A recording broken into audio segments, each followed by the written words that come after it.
Alright, this is errata from the rawls tape. I'm afraid after all these years of teaching, writing about rawls, I managed to screw up the principles of justice pretty good in that rap. I don't want to lose the tape because then I lose the comments and responses and so on.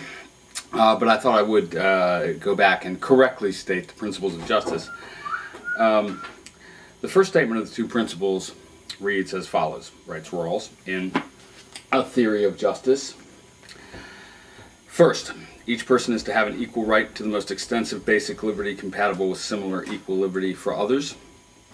Second, social and economic inequalities are to be arranged so that they are both A, reasonably expected to be to everyone's advantage, and B, attached positions and offices open to all.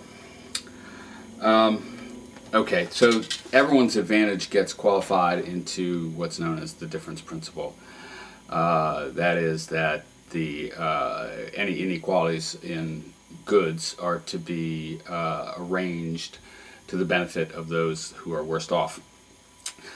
All right, now the basic argument against this the basic idea is that if this is what the people in the original position resolve on, then they are resolving on a state. All right, and that therefore, because powers are among the primary goods, they will be unable to generate a consistent distribution of goods, because the state represents a power at a scope that no other organization has ever represented, and every people that have a state are characterized by larger inequalities of powers than virtually any alternative arrangement could support. Now, of course, it's very nice that the opportunities for access to things, including powers, are to be open to all, and it's the basic principle of classical liberalism, which is embodied in the first principle, that each person is to have an equal right to liberty compatible with equal liberty to all. These are hard to argue with as principles of justice, but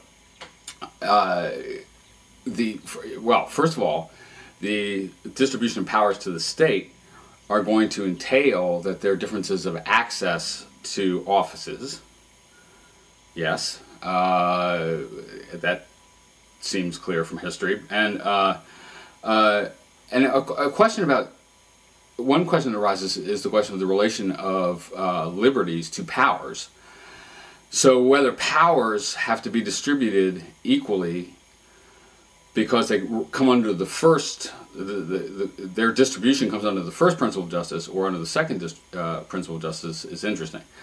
Another objection that we might consider on behalf of Rawls is that, surely he has democratic institutions in mind, and democratic institutions precisely yield access to political power by voting. Now, again, you could think, from my point of view, of people voting in an election as people in an original position, and what they're voting on is to whom to assign a radically unequal portion of the distribution of power.